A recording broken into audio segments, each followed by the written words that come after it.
A siren wails as people came together in the Conwy Valley community of Dolgarrog on Sunday to commemorate the 100th anniversary of a disaster which saw 16 lives lost when a dam failed in the mountains above, bringing sudden death and destruction.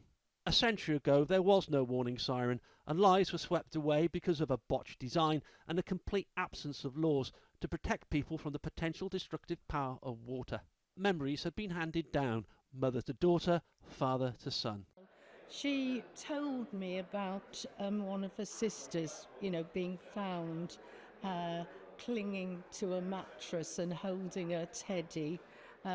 Obviously, she passed away. And I think told us about how much it disrupted the whole family that were left. I remember my granddad saying, and he tried to save people that night, because it happened at 9 o'clock at night in the dark. And he said the church had been destroyed, and the church bell, went down with the bodies. And I remember him quoting, "For whom the bell tolls." Well, I can remember my father saying to me that he could remember cows floating at the Conwy Bridge. He worked in Conwy in the 40s and 50s. 40s. And he said the cows were bloated on their backs coming down at the Conwy Bridge. So I can remember that. Just Fred himself told me he'd lost family in disaster, and his mother, when he was on nights, used to give him the house key, so that she didn't have to get up in the morning to give him, to let him in the house. So she gave him the key, and she said, your breakfast as usual will be on the table. When you let yourself in, have your breakfast, then go to bed. And the next morning, there was no house. He still had the house key, but there was no house. It had been taken completely away with the bells gone.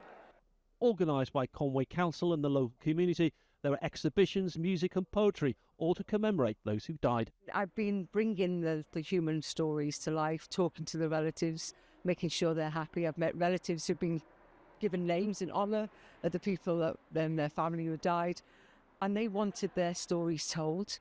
And so I've been working with writers to create poems, prose, and some monologues that have really helped bring people to light. Agi was built badly. It was built onto pint and clay and was only 6 foot deep. And the water had been leaking underneath it for ages. People knew it. Even water from the hydroelectric pipes was coming down, and the kids used to take the shoes and socks off and paddle all the way to school. They knew there was leakages going on. And that's a real tragedy, because when people were telling them there were leaks from the dam, they were ignored.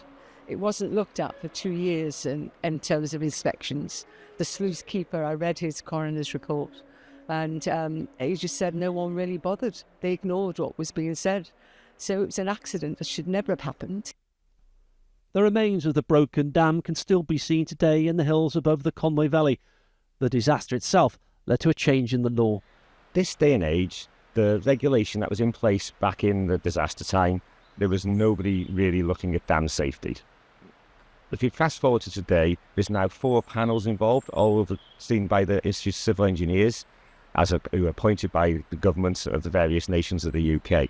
So we've got an army of engineers and people below them looking at dam safety across the UK. Also, water is phenomenal. You can see around us today the boulders that were brought down by this disaster 100 years ago that killed those poor people. It's phenomenal. It's really important that we've got legislation in place, which we have, that looks after the safety of these structures around the UK.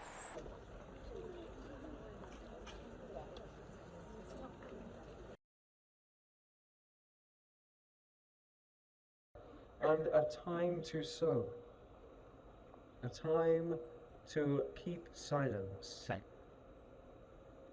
and a time to speak, a time to love and a time to hate, a time for war and a time for peace. It's been lovely, lots of sunshine and blue sky.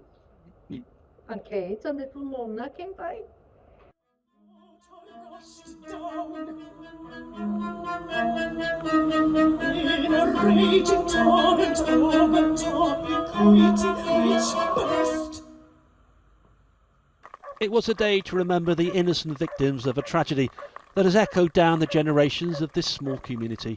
Ian Lang, ITV News, Dolgarrog.